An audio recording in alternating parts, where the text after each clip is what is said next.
Back in 2016, I achieved my lifelong dream of becoming a published author, and soon after, I realized the true struggle all authors have in finding book reviews. While I'm incredibly proud of what I've achieved as an indie author over the years, I am just as proud of the indie books I've discovered and reviewed in that time also, because reading to me is everything. The escapism, the stories, the immersion, and even the magic that reading can be has brought me so much over the years, and so supporting fellow indie authors has become a duty, just like my dedication to the written word. Welcome to Talking Indie Books with Lee Hall, an opportunity for me to showcase some wonderful indie books I've been reading, and for this episode, I shall be reviewing one of my most recent reads which represents one of my favourite genres, space sci-fi and thriller. After I.O. by Elliot Wink has been on my list for a while now, and the combination of unique title, enticing blurb, and eye-catching cover drew me in straight away after noticing it on Twitter. And After I.O. is a tale that centers around the small crew of a ship called the Pasika, who take on any kind of work they can find. Joining them on their current contract are 3 employees from an organization simply known as the Company. This is both mysterious and ominous, and feeds into the setting and themes of the overall story.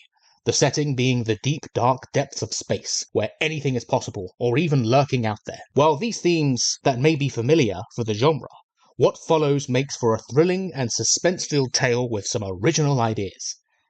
It is during the crew's latest job that things go wrong, and so the story's focus is on the journey back. Nobody seems to be answering the Pasika's distress calls, or have they been intercepted, or are they being intentionally ignored?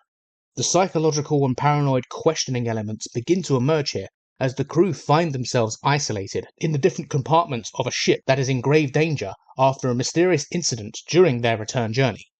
Main character and pilot Bryn Michaels must wrestle with what's real and what isn't, alongside her captain, as their situation evolves and their ship begins to lose the most valuable resource out in space for any human: oxygen.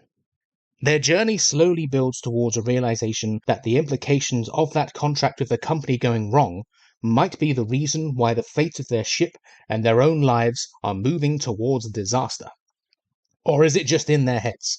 The questioning element of the story made for some great immersion and drew me in.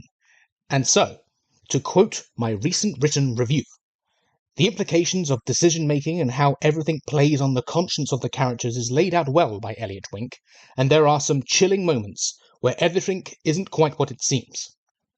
I found the ending to be a little abrupt, and I hope that further books in the series provide more detailed answers about the world introduced in this thrilling opener. I'd certainly be interested in reading the next title. And for anyone who likes space sci-fi with suspense alongside some psychological elements, and of course a little paranoia, then this one is for you. There was a particular scene that has stuck with me where main character Bryn Michaels, who is the pilot of this ship, is looking out the front window to see something approaching, or is it in her head? And she makes an evasive movement, which then sets the rest of the crew and the ship on a path possibly towards disaster. And of course, my favourite quote from this story is this: "There was something keeping them in darkness, hoping it would envelop them. There was someone who wanted them dead." And so my rating for this book was 4 stars, and you can find my written review linked below. And so, that wraps up this episode of Talking Indie Books with Lee Hall. I'd like to thank you for joining me, and of course, if you're reading something right now, remember to leave a review. Peace out, rock and roll, and reading indie books. This video is supported by a wonderful community of people over on my Patreon. If you are looking for more exclusive content such as book marketing and promotion guides and social media tutorials for creatives, then check it out. All of my video content premieres first via Patreon, and that includes more episodes of Talking Indie Books with Lee Hall. Sign up to be a Royal Rockstar today, and you'll receive a free digital copy of my best-selling guidebook, Consistent Creative Content.